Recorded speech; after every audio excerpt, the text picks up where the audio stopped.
Karis dan shalom, grace and peace, rahmat dan damai sejahtera dari Allah Tritunggal kita, Bapa, Anak, dan Roh Kudus. Minggu yang baru di bulan yang baru, bulan Maret tahun 2021 ini. Kita telah memasuki kitab Wahyu pasal yang ke-14 bagian terakhir, ayat 14 sampai ayat 20. The reading of the Word of God is taken from Revelation chapter 14, verse 14 to 20.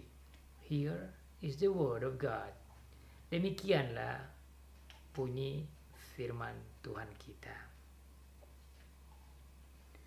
Dan aku melihat sesungguhnya ada suatu awan putih, dan di atas awan itu duduk seorang seperti anak manusia dengan sebuah mahkota emas di atas kepalanya dan sebilah sabit tajam di tangannya. Maka keluarlah seorang malaikat lain dari bait suci, dan ia berseru dengan suara nyaring kepada dia yang duduk di atas awan itu, ayunkanlah sabitmu itu dan tuailah, karena sudah tiba saatnya untuk menuai, sebab tuaian di bumi sudah masak. Dan ia yang duduk di atas awan itu mengayunkan sabitnya ke atas bumi, dan bumi pun dituailah. Dan seorang malaikat lain keluar dari bait suci yang di surga. Juga padanya ada sebilah sabit tajam. Dan seorang malaikat lain datang dari mezbah. Ia berkuasa atas api, dan ia berseru dengan suara nyaring kepada malaikat yang memegang sabit tajam itu. Katanya, ayunkanlah sabitmu yang tajam itu, dan potonglah buah-buah pohon anggur di bumi, karena buahnya sudah masak. Lalu malaikat itu mengayunkan sabitnya ke atas bumi dan memotong buah pohon anggur di bumi dan melemparkannya ke dalam kilangan besar, yaitu murka Allah. Dan buah-buah anggur itu dikilang di luar kota, dan dari kilangan itu mengalir darah tingginya sampai ke kekang kuda, dan jauhnya 200 mil. Demikian jauh pembacaan firman Tuhan. Diberkati bagi setiap anak Tuhan yang membaca, mendengar, dan melakukan firman Tuhan. So far, the reading of the Word of God. Tuaian dari Tuhan Yesus Kristus menjelang hari kiamat. Harvest of our Lord Jesus Christ close to the doomsday. harvest of our Lord Jesus Christ, close to the doomsday. Tuayan-tuayan dari Tuhan Yesus Kristus menjelang hari kiamat.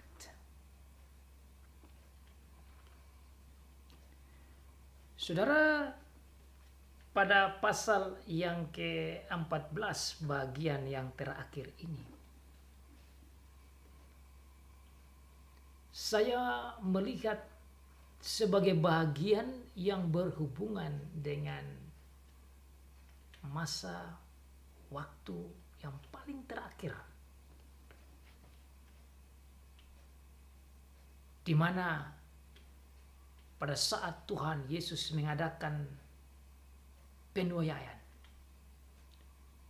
di mana tuayan-tuayan itu dikumpulkan, dan saat itulah datangnya hari kiamat, doomsday.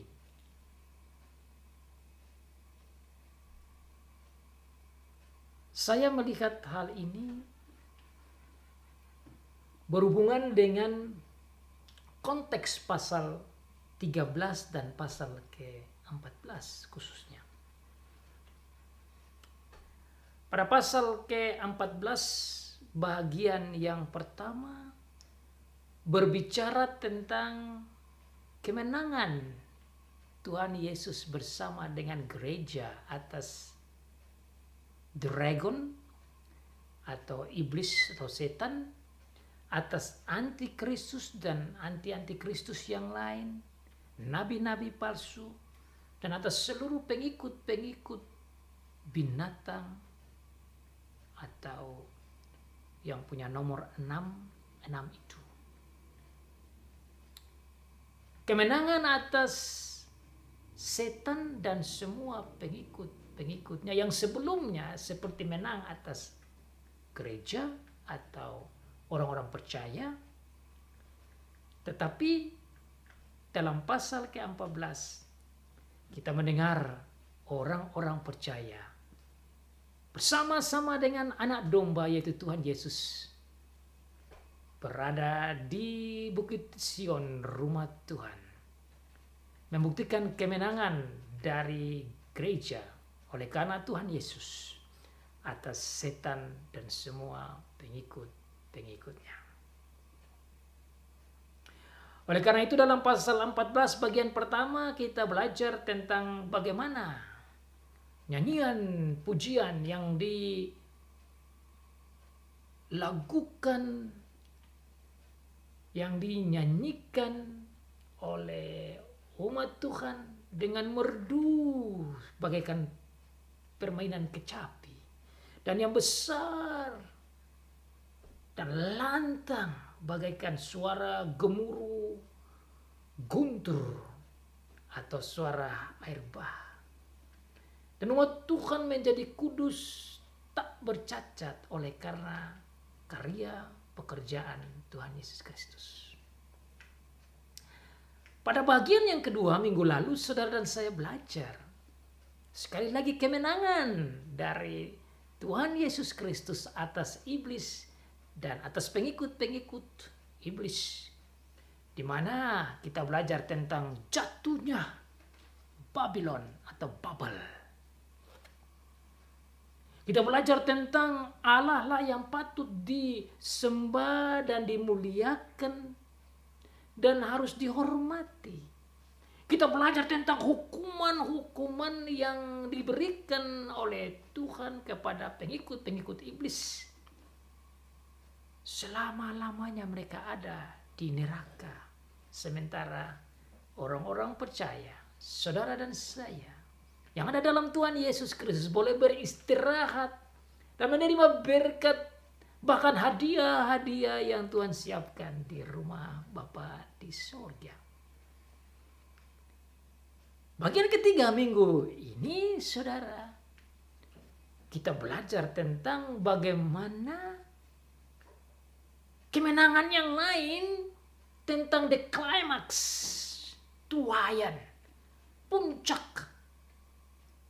Bagaimana Tuhan Yesus sebagai kepala gereja mengumpulkan orang-orang percaya untuk menikmati rumah di surga dan sekaligus memerintah malaikat-malaikat untuk mengumpulkan orang-orang yang tidak percaya dalam satu tempat untuk menerima hukuman dari Tuhan. Ayat yang ke-14 dikatakan, dan aku melihat sesungguhnya ada suatu awan putih. Dan di atas awan itu duduk seorang seperti anak manusia, dengan sebuah mahkota emas di atas kepalanya, dan sebilah sabit tajam di tangannya. Ini merupakan sisipan yang lain yang diberikan oleh Tuhan untuk memberitahukan tentang kemenangan dari Tuhan Yesus dan bagi gereja.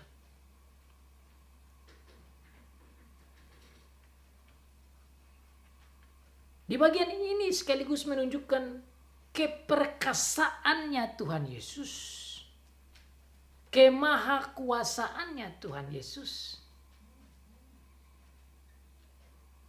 keluar biasaannya Tuhan Yesus, kehebatannya Tuhan Yesus. Tatkala disampaikan tentang Dia yang duduk di atas awan putih. Dari seluruh nabi maupun rasul di Perjanjian Baru, tidak ada satu orang suci atau orang kudus atau pimpinan gereja yang bisa mendapat posisi seperti ini. Hanya Tuhan Yesus, dan Tuhan Yesus disebut sebagai anak manusia, yang menunjukkan bahwa Dia yang adalah Allah rela merendahkan dirinya jadi seperti kita manusia, agar supaya Dia dapat memenuhi seluruh perintah dan menjalankan hukuman murka Allah atas dosa bagi kita, agar kita bisa diselamatkan. Ungkapan anak manusia ini digunakan oleh Tuhan Yesus sendiri untuk menunjukkan dirinya tentang kerendahan dirinya menjadi seperti manusia. Dia menjadi manusia, menjadi daging, guna menyelamatkan saudara dan saya. Ungkapan anak manusia ini saudara bisa temukan di dalam Injil, dan juga bisa ditemukan di dalam kitab Wahyu ini sendiri. Dalam pasal 1, tatkala Rasul Yohanes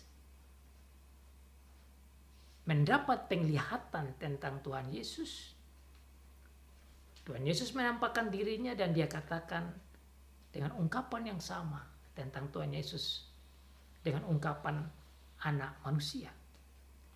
Dengan demikian saudara, ayat 14 ini tatkala berbicara tentang seorang seperti anak manusia, tidak lain adalah Tuhan Yesus sendiri. Bahkan dikatakan lebih lanjut, Tuhan Yesus sendiri yang mempunyai mahkota emas. Ada sebuah mahkota emas di kepalanya. Ungkapan mahkota emas menunjukkan bahwa Dia adalah raja. Mahkota hanya diberikan kepada raja saja. Dan mahkota emas menunjukkan raja yang mulia. Jadi ayat 1 ini menunjukkan tentang pribadi Tuhan Yesus yang menjadi manusia, namun sekarang menjadi raja di raja yang menguasai seluruh dunia, raja yang agung, raja yang mulia, raja yang dapat segala kuasa di sorga dan di bumi. Sama seperti yang dikatakan dalam Matius pasal 28 ayat 18. Dialah juga kepala gereja. Sebagai raja, dia menguasai dan memerintah atas sorga dan bumi, bahkan termasuk awan pun ada di bawah kekuasaannya. Maka kalau dia dikatakan di sini duduk di atas awan putih, ini bukan hal yang baru atau tidak harus aneh bagi saudara dan saya. Karena ungkapan ini menunjukkan kepada kekuasaannya sebagai raja atas surga dan bumi. Seperti dikatakan dalam pasal 6, pasal 5, dia adalah anak domba Allah yang bisa membuka gulungan kitab itu dan juga yang membuka meterai-meterainya sebagai yang melaksanakan pemerintahan surga dan bumi dari Bapa. Ini menunjukkan kemenangannya. Ini menunjukkan kemuliaannya. Dan sekaligus kemenangan bagi gereja. Makanya saudara, bagian ini pun menjadi berita sukacita. Berita yang memberikan kekuatan kepada gereja yang pada saat itu dikuasai. Dan pada saat itu dia aniaya, bahkan dibunuh oleh raja-raja yang bengis dan buas. Tatkala gereja membaca, melihat anak manusia, kepala gereja Tuhan Yesus duduk di atas awan putih. Gereja dikuatkan untuk siap menghadapi geramnya dan kebuasan dan kebengisan daripada kaisar-kaisar yang bengis pada saat itu. Gereja ditolong untuk setia sampai mati. Gereja dikuatkan untuk tegar sampai mati. Gereja dihibur untuk setia kepada Tuhan. Gereja ditolong untuk tetap berpegang pada iman pada Tuhan Yesus Kristus. Oleh karena penglihatan yang disampaikan di bagian ini. Jika gereja pada saat itu terhibur dan dikuatkan oleh Tuhan Yesus, padahal mereka berada dalam keadaan yang menderita, yang dianiaya, yang begitu sulit, seharusnya saudara dan saya pun tatkala membaca ayat pertama ini harusnya bersukacita dan beria-ria dan terangkat dan terhibur dan dikuatkan oleh firman Tuhan. Karena perkataan Tuhan Yesus yang adalah anak manusia itu yang duduk di atas awan putih. Duduk di atas awan putih dengan mahkota emas. Menandaskan kekuasaan, kemuliaan, kemenangan, keperkasaan, keluar biasaan, dan segala yang hebat itu ada di dalam tangan dia. Jadi saudara, dengan firman ini saudara dan saya belajar tentang kemenangan dan kemenangan dan kemenangan lagi. Kalau saudara mendengar kemenangan demi kemenangan dan kemenangan, saudara dan saya harus bersuka cita karena kemenangan itu. The victory and the victory and the victory that is explained in this chapter. Jadi saudara, seperti saya katakan sebelum, bahwa seluruh pasal 14 ini menceritakan tentang betapa hebatnya Tuhan Yesus dan betapa luar biasanya kemenangan dan kemenangan dan kemenangan dan kemenangan yang dia peroleh bagi gereja. Atas dragon, atas si ular naga, atas setan, atas antikristus, atas nabi-nabi palsu, atas binatang yang keluar dari dalam laut maupun dari dalam bumi, dan semua pengikut-pengikutnya yang sebelumnya seakan-akan menang, dan gereja seakan-akan hampir kalah oleh karena dianiaya, bahkan ada yang mati. Pasal 14 menunjukkan gereja dikuatkan, gereja dihiburkan, gereja di dalam Tuhan Yesus menjadi menang. Gereja adalah saudara dan saya. Saudara dan saya yang mengikuti Tuhan Yesus sebagai juru selamat kita.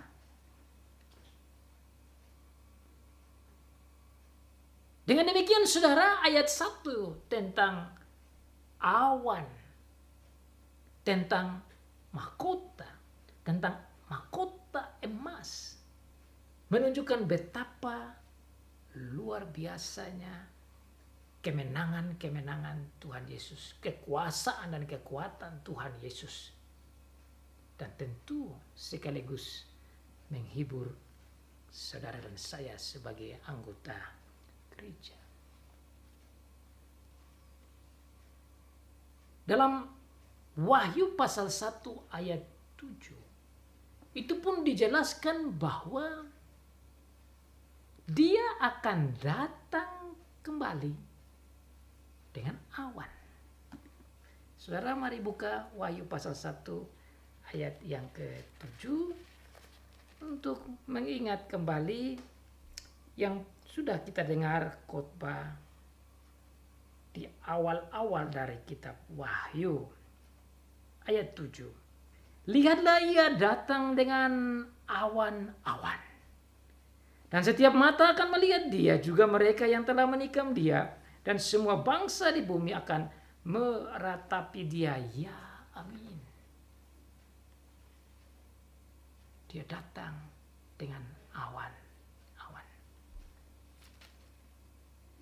Tatkala dia naik ke surga, setelah dia bangkit dari kematian, dan setelah 40 hari dia naik ke surga yang disaksikan oleh murid-muridnya. Saat dia terangkat, malaikat datang dan menyampaikan kepada murid-murid pada waktu itu bahwa dia akan datang kembali dalam bentuk yang sama, di mana dia terangkat dan ditutupi oleh awan-awan. Dia pun akan kembali seperti itu. Kisah Para Rasul pasal 1 ayat 11. Saya baca itu juga untuk saudara mengingat tentang hal yang berhubungan dengan awan ini.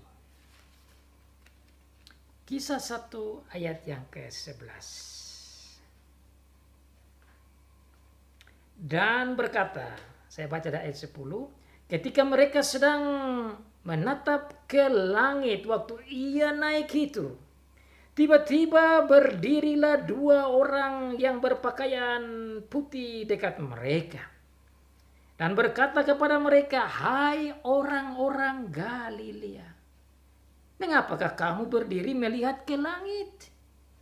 Yesus ini yang terangkat ke surga meninggalkan kamu akan datang kembali dengan cara yang sama seperti kamu melihat dia naik ke surga. Bagaimana dia naik ke surga itu? Sesudah ia mengatakan demikian, terangkatlah ia disaksikan oleh mereka, dan awan menutupinya dari pandangan mereka. Awan menutupi Tuhan Yesus saat dia naik ke surga. Satu ayat yang lain lagi yang berhubungan dengan awan, itu kata Tuhan Yesus sendiri, bahwa pada hari terakhir dia akan datang kembali dengan awan. Matius pasal 24 ayat 30, saya baca dari ayat 29. Segera sesudah siksaan, pada masa itu matahari akan menjadi gelap dan bulan tidak bercahaya, dan bintang-bintang akan berjatuhan dari langit, dan kuasa-kuasa langit akan goncang. Pada waktu itu akan tampak tanda Anak Manusia di langit, dan semua bangsa di bumi akan meratap, dan mereka akan melihat Anak Manusia itu datang di atas awan-awan di langit, dan segala kekuasaan dan kemuliaannya. Ia akan menyuruh keluar malaikat-malaikatnya dengan meniup sangkakala yang dahsyat bunyinya, dan mereka akan mengumpulkan orang-orang pilihannya dari keempat penjuru bumi, dari ujung langit yang satu ke ujung langit yang lain. Dia akan datang di atas awan-awan di langit. Saudara, ayat-ayat ini menunjukkan kepada kita bagaimana kemahakuasaan Tuhan Yesus Kristus di dalam menguasai alam raya. Ayat yang sama menjelaskan bahwa Dia yang duduk di atas awan juga memegang sebilah sabit tajam di tangannya. Sabit adalah alat yang dipakai untuk menunai, alat yang dipakai untuk memanen hasil tanaman. Para petani menunai hasil pertaniannya dengan menggunakan sabit. Dan biasanya hasil pertanian itu dalam bentuk padi atau gandum atau anggur, itu digunakan alat tajam seperti sabit. Jadi ini adalah ungkapan simbolik tentang waktu panen. Makanya saudara, saya kasih tema berjudul tuayan-tuayan menjelang hari kiamat. Penglihatan ini menunjukkan pekerjaan yang dilaksanakan oleh Tuhan Yesus bersama dengan malaikat-malaikatnya di dalam menuai, di dalam memanen hasil-hasil tuayannya, yaitu orang percaya dan orang-orang yang tidak percaya. Bagian pertama ini saudara, saya melihat bagaimana Tuhan Yesus datang dan menuai mereka yang percaya itu. Dan ini saya lihat dengan kacamata kitab Perjanjian Baru dari Injil Matius pasal 24. Tuhan Yesus sendiri menjelaskan kepada kita bahwa menjelang hari kiamat, untuk hari kesudahan, hari akhir itu, Dia akan mengumpul semua orang-orang percaya. Dan pada saat itu Dia jelaskan juga dengan jelas bahwa kalau ada dua orang di tempat tertentu, yang satu tetap, yang lain diangkat. Mari kita baca di dalam Injil Matius pasal 24 untuk memahami suasana tuayan yang sudah dijelaskan oleh Tuhan Yesus jauh sebelum itu terjadi. Dan Tuhan Yesus juga katakan, saya bilang ini supaya kamu tahu sebelum ini semua terjadi.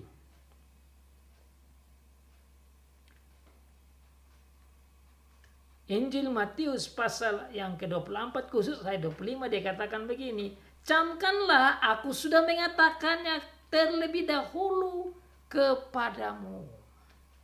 Bagian kata-kata Tuhan Yesus tentang peristiwa yang terjadi sebelum hari kiamat ini terjadi tuaian. Dan Tuhan Yesus mengatakan di dalam ayat yang ke-37 dari pasal 24 begini. Sampai dengan ayat yang ke-44 saya baca biar kita bisa mengerti bagaimana keadaannya yang saya berpikir ada hubungannya dengan tuaian di pasal 14 ayat 1 ini.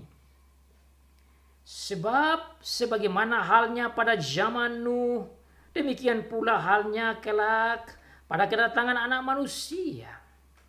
Sebab sebagaimana mereka pada zaman sebelum air bah itu makan dan minum, kawin dan mengawinkan, sampai kepada hari Nuh masuk ke dalam bahtera.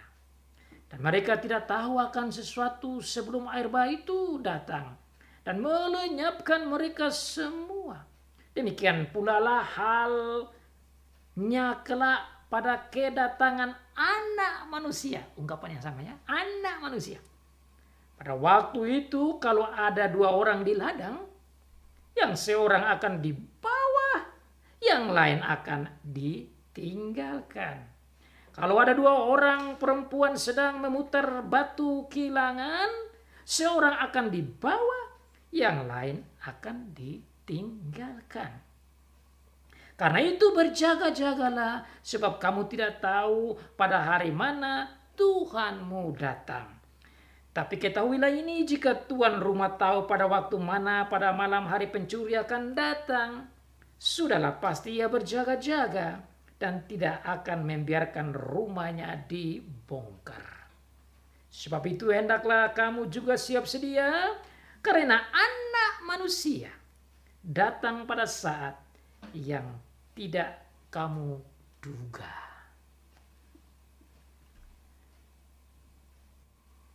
Jadi bagian ini saudara adalah bagian yang berhubungan dengan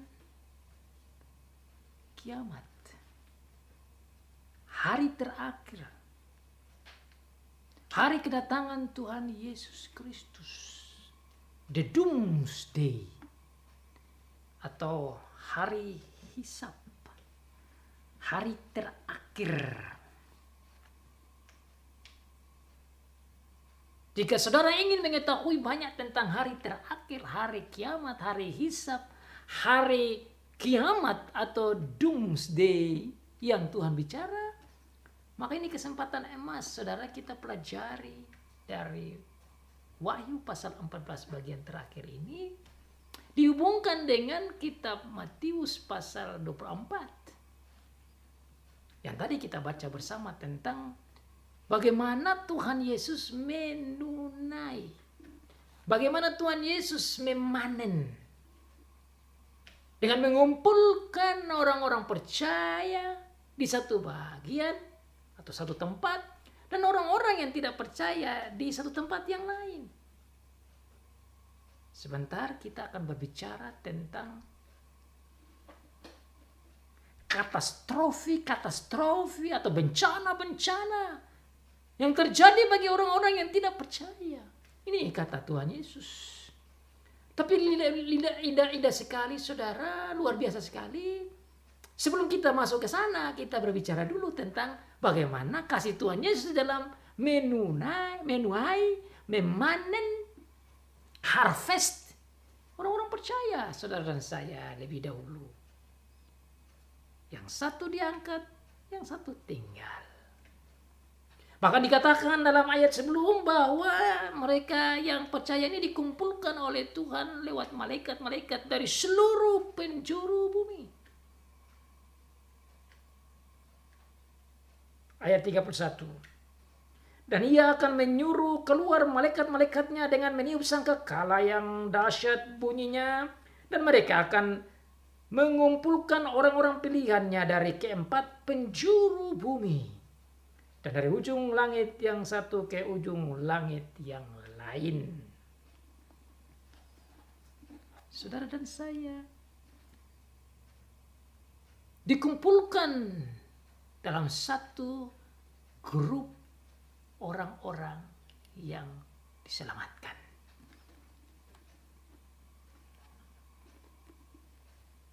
Inilah maksud Tuhan Yesus mengangkat sabitnya untuk menyapit atau menuai atau memanen isi bumi. Maka keluarlah seorang malaikat lain, ayat 15. Dari bait suci, dan ia berseru dengan suara nyaring kepada dia yang duduk di atas awan itu. Ayunkanlah sabitmu itu dan tuailah, karena sudah saatnya untuk menuai. Sebab tuaian di bumi sudah masak. Berbicara tentang tuaian, tidak lain berbicara tentang hari kiamat. Ini peristiwa yang menjelang dekatnya kiamat. Tuhan Yesus tuai dan terjadilah kiamat. Saudara dan saya yang ada pada saat ini, yang masih diberikan Tuhan hidup sampai saat ini, udah baik untuk kita pelajari tentang suasana peristiwa menuju pada kiamat.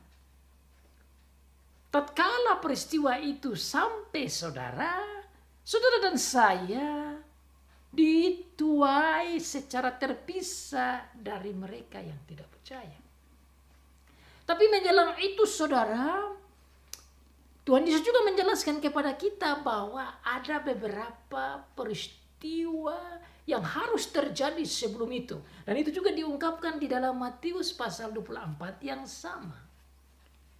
Saya ingin membaca ini supaya kita ada gambaran berhubungan dengan saat-saat menuju pada tuaian yang dibicarakan di dalam Wahyu pasal 14 ini. Dalam Matius pasal 24 bagian pertama, Tuhan Yesus menjelaskan kepada murid-muridnya tentang bagaimana peristiwa-peristiwa yang harus terjadi sebelum kiamat itu datang. So before the doomsday happens, there are a few events that must happen before it. Ada hal-hal yang harus terjadi sebelum terjadi kiamat. Saudara, ini penting karena banyak orang berbicara tentang kiamat dari versi dan dari sudut pandangannya masing-masing. Saya pikir baik untuk kita berbicara tentang kiamat itu dari versinya Tuhan Yesus seperti tercatat di dalam Alkitab, khusus dalam pasal 24 dari Matius. Saya baca agar supaya kita memahami step demi step menuju pada kiamat yang Tuhan berbicara. Meskipun kita tidak tahu kapan hari hanya, kapan tanggalnya, kapan waktunya, kita tidak tahu. Tapi Tuhan Yesus sudah memberitahukan kepada kita hal-hal yang harus terjadi sebelum hari kiamat itu. Before the doomsday happened, there are some events that must take place. Harus terjadi. Demikian kata Tuhan Yesus. So here is the word of God about the last days.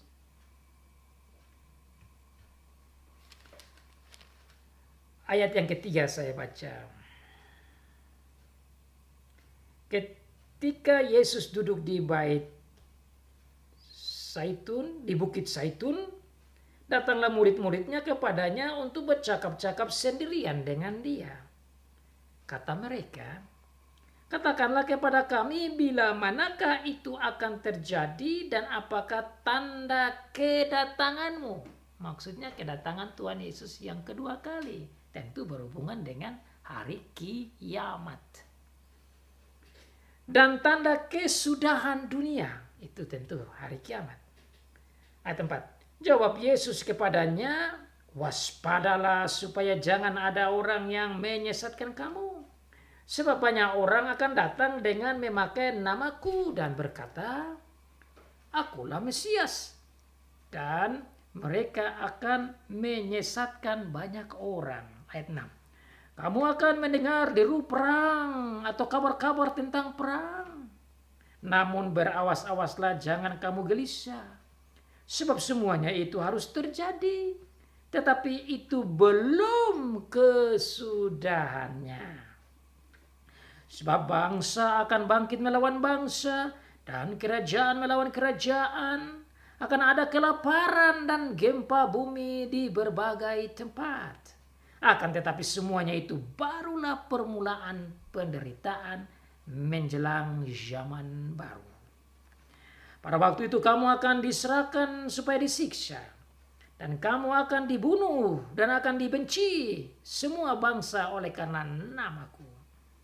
Dan banyak orang akan murtad, dan mereka akan saling menyerahkan dan saling membenci. Banyak nabi palsu akan muncul dan menyesatkan banyak orang. Dan karena makin bertambahnya kedurhakaan, maka kasih kebanyakan orang akan menjadi dingin. Tetapi orang yang bertahan sampai pada kesudahannya akan selamat. Dan Injil kerajaan ini akan diberitakan di seluruh dunia, menjadi kesaksian bagi semua bangsa. Sesudah itu barulah tiba kesudahannya. Jadi saudara, dalam bagian ini kita belajar tentang dua waktu. Waktu yang pertama berbicara tentang peristiwa-peristiwa yang akan atau yang harus terjadi sebelum kesudahan dunia atau kiamat. Dan bagian yang kedua ayat 9 sampai bagian ayat yang ke-14 berbicara tentang peristiwa yang mendekat pada kiamat. Bagian pertama Tuhan Yesus katakan bahwa hal-hal yang terjadi sebelum kiamat itu ada terjadi peperangan, bangsa melawan bangsa, dan itu sudah terjadi saudara. Itu sudah dipenuhi, bangsa melawan bangsa, kerajaan melawan kerajaan, kelaparan terjadi di mana-mana, gempa bumi juga sudah terjadi. Sebuah ini baru permulaan, dan memang permulaan ini sudah terjadi, sudah digenapi. Bagian yang kedua dibicarakan tentang kamu akan dibenci, ada banyak orang murtad, mereka saling membenci, ada banyak nabi-nabi palsu, dan banyak kedurhakaan. Ini saya lihat sebagai bagian kedua, dan ini pun sudah terjadi.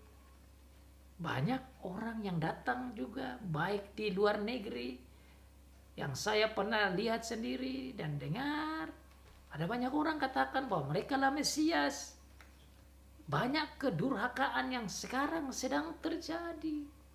Maka hal ini juga sudah menggenapi apa yang Tuhan Yesus katakan.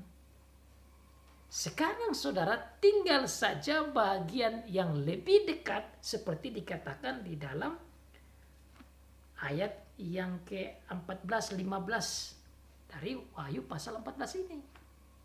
Tetapi sebelum ini terjadi, Tuhan Yesus katakan bahwa Injilnya harus sampai ke seluruh penjuru bumi supaya tidak ada yang berdalih atau beralasan tidak dengar firman Tuhan lagi. Tatkala hari kiamat itu terjadi, tatkala Tuhan Yesus datang dan bertanya kepadanya, dia tidak bisa lagi berdalih bahwa oh saya belum mendengar Injil.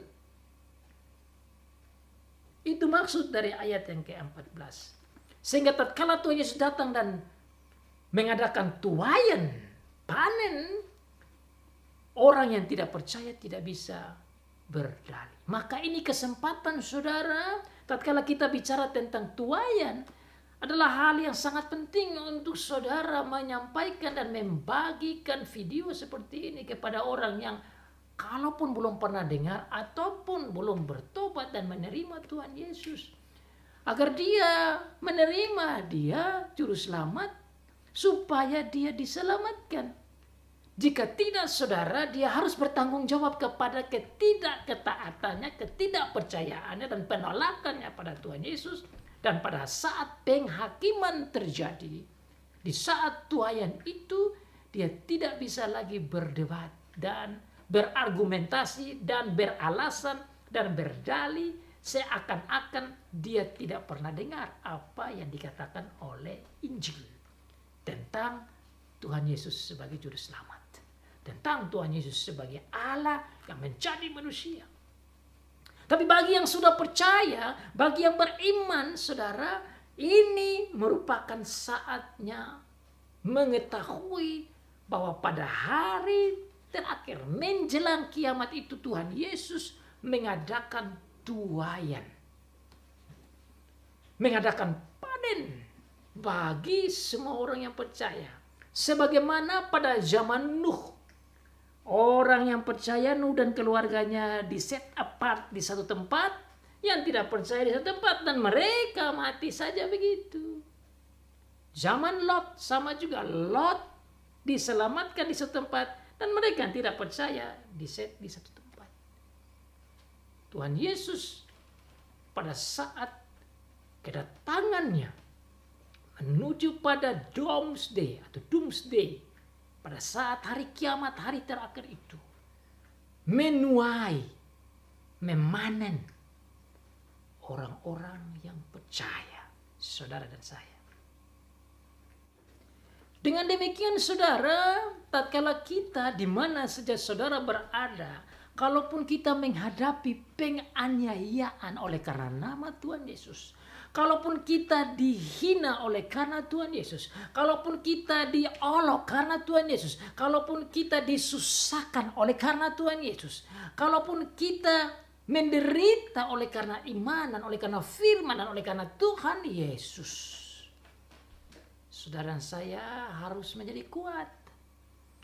Karena kita melihat akan bagian tuayan yang ini, bahwa kita akan bersama-sama dengan Dia, bahwa kita akan dikumpulkan di satu tempat oleh Tuhan Yesus. Dan kalau kita masih hidup, kita akan terangkat bersama-sama dengan saudara-saudara kita yang lain yang percaya, sebelum kiamat itu terjadi. Dengan demikian, saudara, pasal 14 ini mau menghibur saudara dan saya di dalam segala keadaan.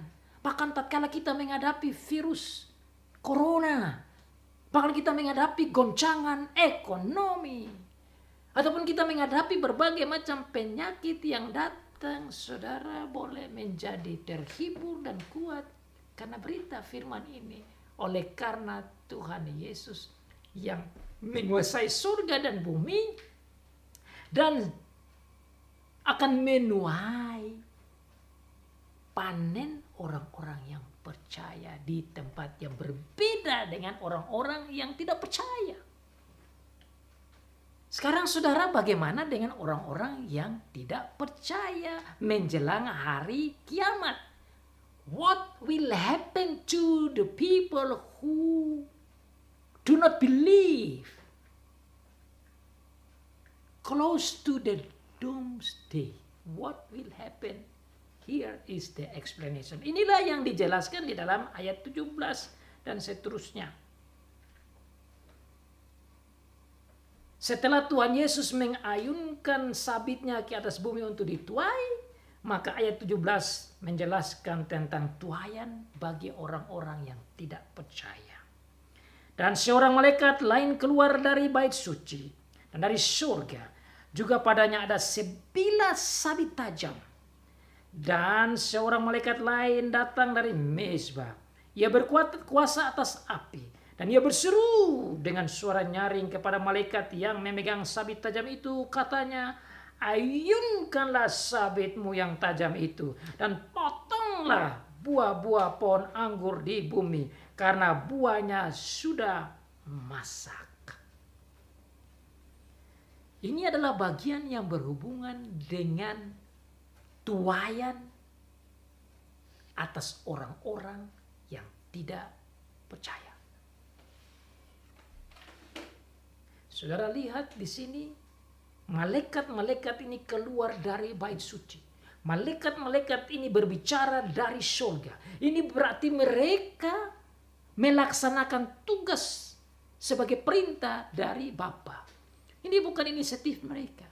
Mereka, tugas malaikat itu adalah utusan. Utusan hanya melaksanakan apa yang si pengutus sampaikan. Itu harus dilaksanakan.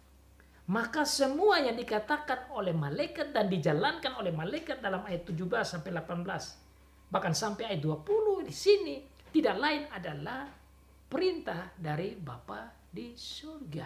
Tentu di situ ada Tuhan Yesus juga. Maka perintah dari Bapa lewat malaikat itu katakan kepada malaikat yang lain untuk menjalankan tugas tuayan. Ini merupakan realisasi dari apa yang Tuhan Yesus katakan di dalam Matius pasal 24 juga. Tentang pengumpulan orang-orang percaya di satu tempat dan orang-orang yang tidak percaya itu ditinggalkan dan ada di tempat yang lain. Tempat tersendiri seperti yang dikatakan pada zaman Nuh atau juga dalam zaman Lot. Malaikat mengayunkan sabitnya itu untuk memotong buah-buah anggur. Buah-buah anggur ini berhubungan dengan orang-orang yang tidak percaya. Bahasa sudah masak artinya sudah siap. Artinya kedurhakaan mereka sudah penuh. Artinya mereka sudah harus dikumpulkan dan menerima hukuman sebagaimana yang telah Tuhan siapkan, Tuhan putuskan atas mereka. Dan ini adalah hal-hal yang harus terjadi mendekati menjelang hari kiamat itu. Lalu malaikat itu mengayunkan sabitnya ke atas bumi. Ini sekali lagi bahasa kiasan. Sabitnya ke atas bumi. Dan memotong buah pohon anggur di atas bumi. Dan melemparkannya ke dalam kilangan besar. Yaitu murka Allah.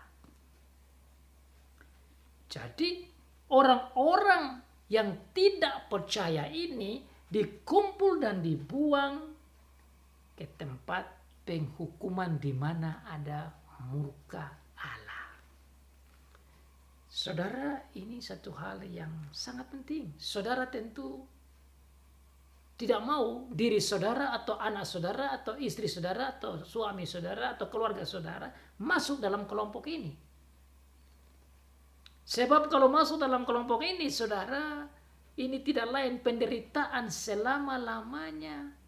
Dan saudara mengalami katastrofi yang besar. Bahkan sebelum masuk ke dalam hukuman yang kekal, saudara, orang yang tidak percaya ini mengalami penderitaan yang berat. Ini ada dijelaskan lagi dalam pasal 15 tentang cawan murka Allah yang akan kita pelajari minggu depan.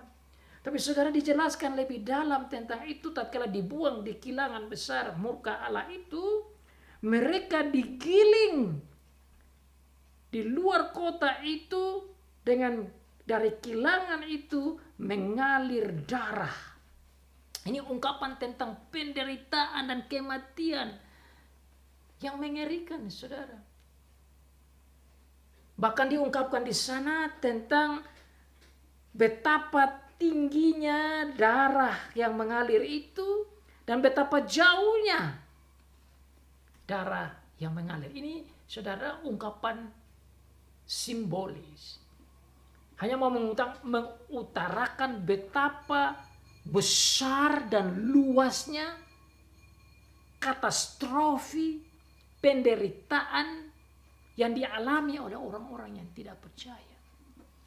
Dan ungkapan darah yang tinggi sampai ke kekang kuda, ini ungkapan yang begitu jelas tentang betapa banyaknya penderitaan dan kematian, saudara.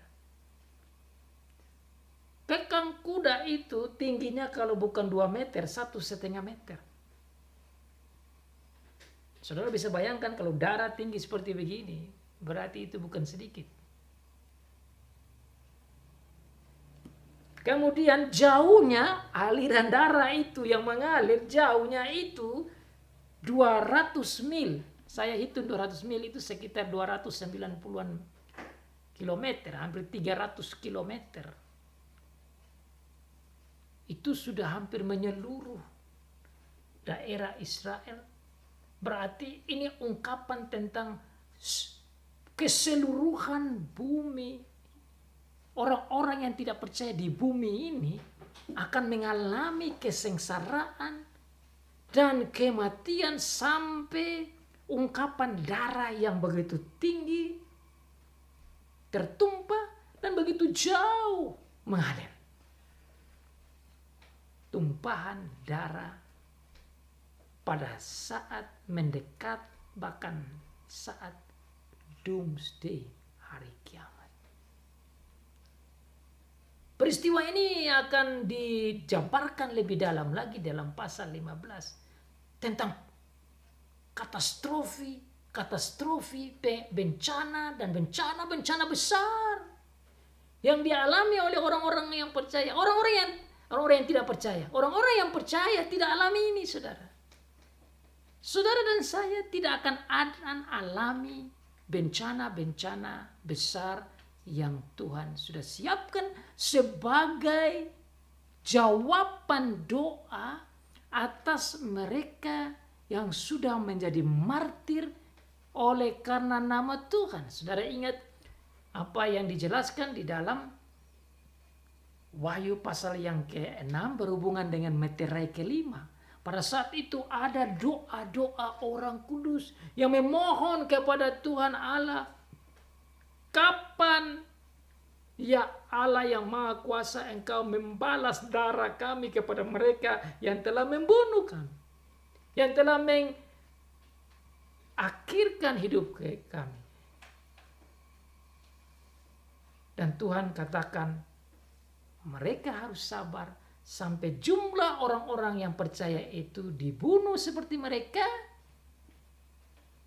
Dan pada hari yang tepat, maka Tuhan akan membalas, menunjukkan keadilan dan kebenarannya itu kepada orang-orang yang tidak percaya, yang menganiaya, dan yang menyusahkan, bahkan yang membunuh orang-orang percaya. Inilah yang menjadi kesimpulan di bagian ayat yang ke-20. Ini adalah jawaban doa terhadap orang-orang percaya yang diceritakan dalam pasal yang ke-6, meterai yang ke-5. Ini juga merupakan jawaban doa tatkala disampaikan oleh para martir dalam pasal yang ke-8. Jadi tatkala saudara, Tuhan menunjukkan murkanya dengan menurunkan katastrofi, bencana-bencana yang besar atas orang-orang yang tidak percaya. Ini sekaligus merupakan jawaban doa bagi orang-orang yang martir yang ada di surga. Ini sekaligus saudara menunjukkan betapa Tuhan itu adil. Siapa yang membunuh orang percaya, dia harus bertanggung jawab. Siapa yang menganiaya orang percaya, dia harus bertanggung jawab. Siapa yang menghina, membasmi, dan menghilangkan nyawa orang kudus, orang percaya, dia harus bertanggung jawab, kecuali bertobat. Maka saudara, bagian ini sebenarnya mau menunjukkan supaya orang-orang percaya rela untuk menyampaikan kebenaran dan kasih Tuhan kepada orang-orang yang tidak percaya, untuk segera bertobat, segera mendapat pengampunan, dan agar tidak mendapat katastrofi-katastrofi yang Tuhan sudah siapkan yang disebutkan dalam pasal ini. Sebelum datangnya hari besar, hari kiamat itu. Saudara, luar biasa keadilan Tuhan. Luar biasa kasih Tuhan. Luar biasa kepedulian Tuhan. Tuhan menunjukkan kepada gereja, kepada saudara saya bagian ini supaya kita mengerti bahwa Tuhan adalah Allah yang adil. bahwa Tuhan tidak membiarkan kejahatan itu dijalankan dan dengan seenak saja orang berbuat jahat terhadap gereja dan orang percaya. Bahwa Tuhan akan menunjukkan keadilannya, dan orang yang tidak bertobat, dan orang yang terus menyembah iblis, dan orang yang terus mengikuti si binatang itu, dan orang yang mengikuti nabi-nabi palsu, dan orang yang mengikuti kejahatan dan semua pekerjaan-pekerjaan iblis itu, mereka akan menerima semua ini. Mari saudara, kita bersama-sama merenungkan baik-baik. Kita boleh bersyukur bahwa di dalam Tuhan Yesus kita menang, meskipun kita ada dalam penganiayaan, meskipun kita dalam keadaan penderitaan. Tetapi kita adalah lebih dari pemenang. Tuhan memberkati kita semua. Amin.